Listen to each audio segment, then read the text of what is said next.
passage that changed shape. Caves don't trap people. At least, that's what we tell ourselves. Because the alternative is harder to sit with. That maybe, just maybe, the environment down there isn't as passive as it looks.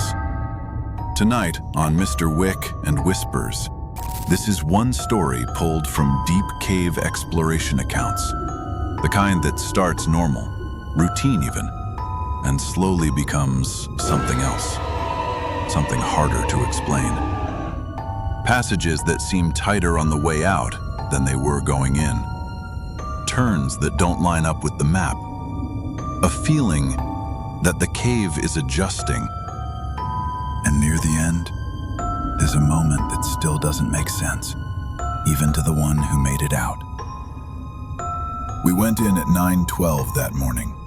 That detail matters more than it should, because when something doesn't make sense later, you start clinging to the things that did.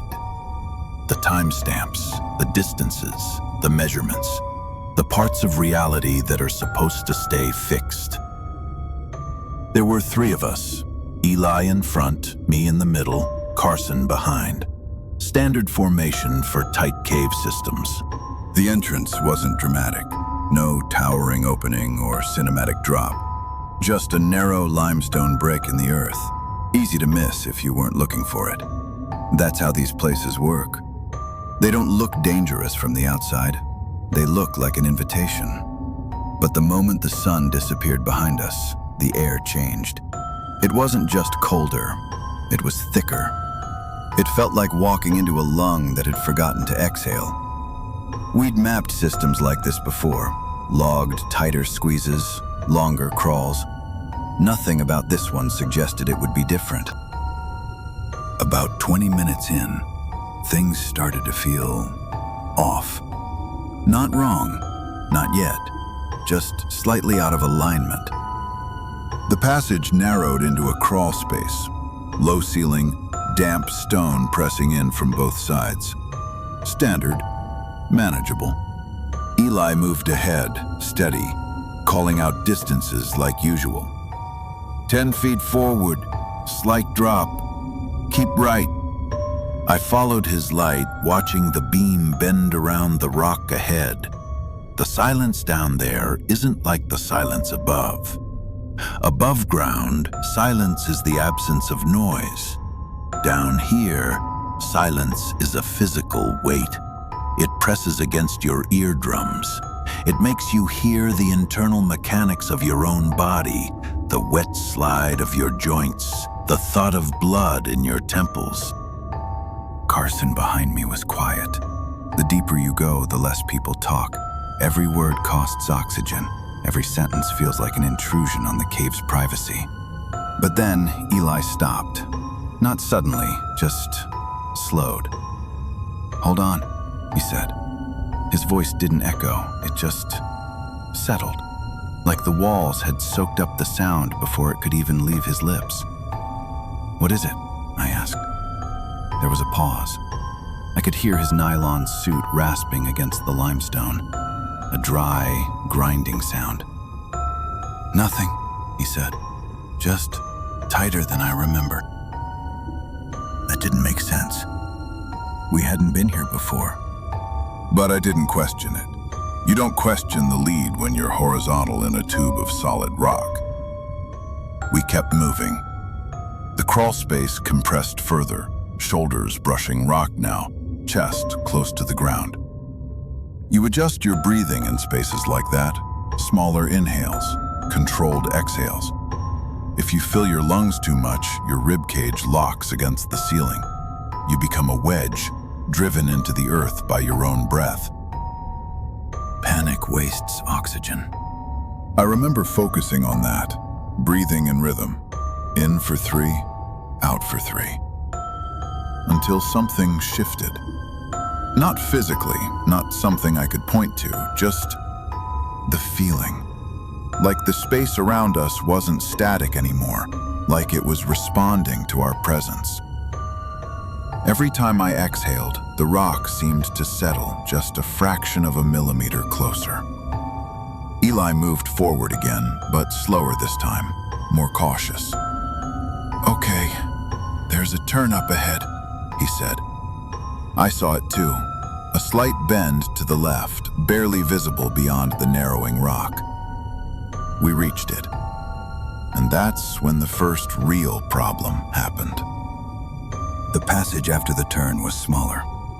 Not by much, but enough that Eli had to exhale completely to squeeze through. That wasn't unusual. Tight squeezes happen. But here's what didn't line up. On the way in, spaces like that are expected. On the way out, they should feel familiar, predictable. We marked the turn mentally and kept going.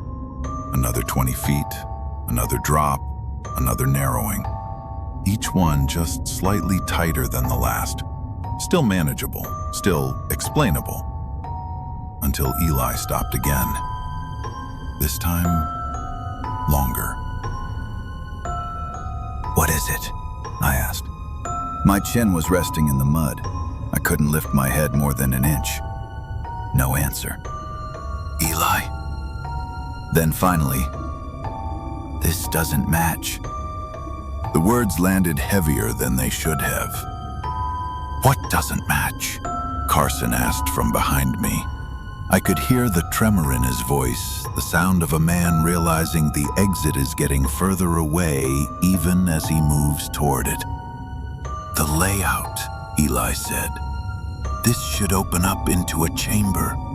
I can see the survey markers from the previous team's entrance, but the walls, they're too close. I can't get my shoulders through." I felt the space around me then. It wasn't just stone. It felt like flesh. Cold, indifferent, ancient flesh. "No chamber," I said. "Yeah," Eli whispered. "I know." There was a silence that followed. Not empty, heavy. Like the cave was waiting for us to realize we were no longer guests. We were being digested. We decided to push forward a little more, just to confirm. That's what people do. You test reality before you accept it's wrong. Another 10 feet. The passage dipped downward, forcing us into a tighter angle. My shoulders scraped hard against the rock. I felt fabric tear. I felt skin go with it. The copper smell of blood filled the tiny air pocket. And then Eli stopped again. This time his voice changed. "Don't move." That tone. You don't ignore that tone. It's the sound of a man looking at a predator. "What is it?" I asked. "The wall," he said. "It's closer than it was." "What do you mean, closer?" "I mean..."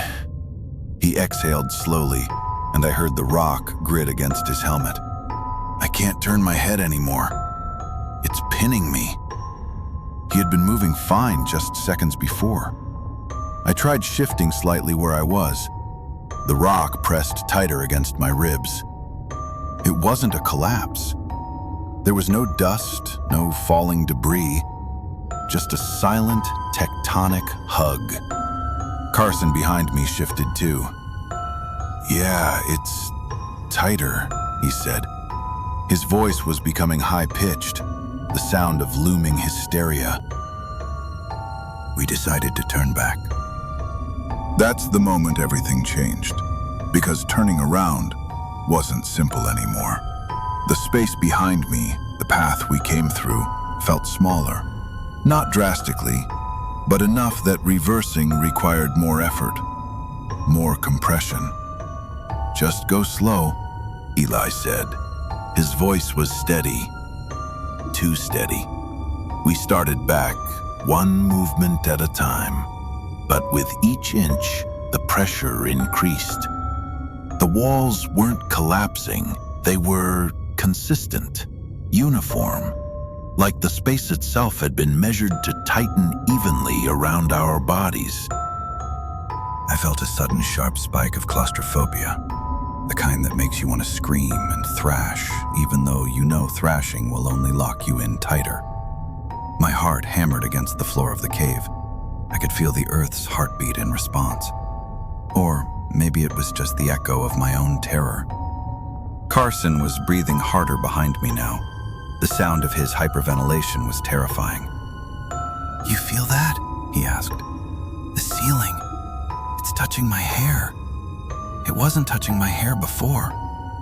"I know," I said, but I didn't want to say anything more because giving it language made it real. We reached the first turn again, or at least where it should have been, but it didn't look right. The angle was sharper, the opening narrower. "Wait," Eli said. His light moved slowly across the rock. "This isn't the same. The survey tag, it's half buried in the wall. The rock grew over it." "That's impossible," I hissed. "Rock doesn't grow in 20 minutes." "I know," he said. That's when the panic finally broke the surface. We pushed through the turn. It took longer this time, more force. I felt the rock press against my back, my chest, my arms. I had to empty my lungs until they burned just to gain an inch. Every movement was a battle against the very geometry of the world. And then we reached the next section.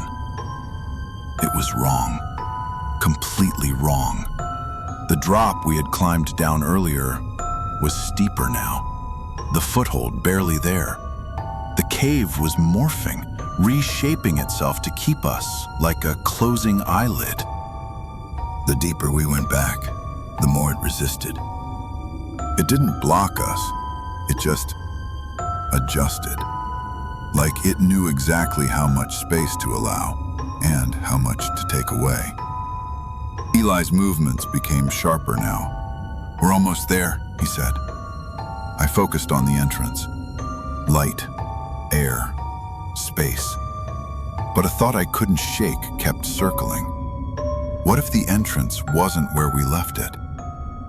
We reached the final stretch, the last narrow crawl before the opening, and that's when Eli froze. "What is it?" I asked. No response. "Eli!" Then finally, "It's smaller." The entrance. The same opening we walked through easily that morning, now barely wide enough to see light through. It was a squinting eye of gray light in a world of black stone. That's when Carson said something I still think about. It's letting us out. Not trapping us, just deciding. Eli squeezed through first. It was agonizing to watch. His suit shredded, his skin was raw and red. He looked like he was being born from the earth itself. Then me.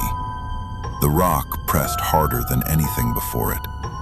For a second, as my chest was crushed between two slabs of ancient limestone, I thought I heard a low tectonic hum, a vibration that felt like a satisfied sigh. I thought I wasn't going to make it. My ribs groaned, my vision blurred, and then air, open space, light. I pulled myself out and turned immediately. Carson was still inside, struggling. The opening looked wrong.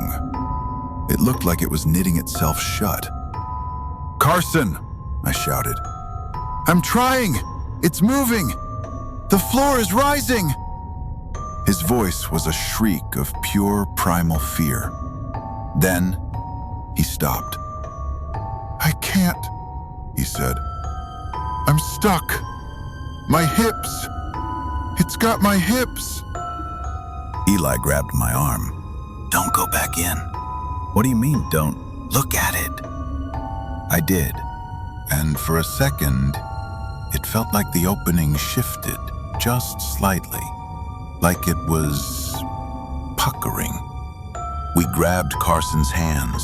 We pulled until his joints popped. We pulled until he screamed.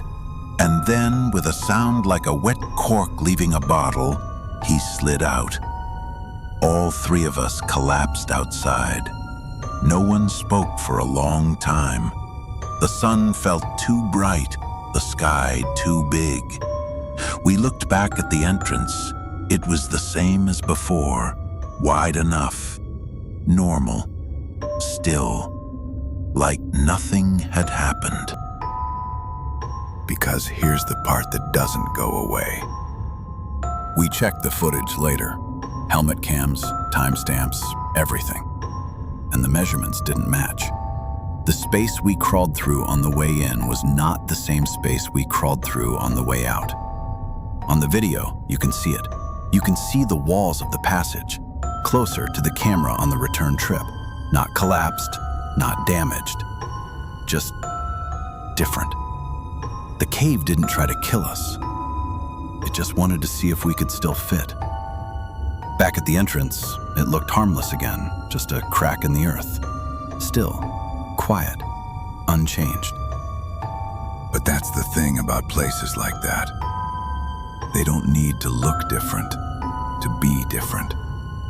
Because somewhere between going in and coming out, something shifted.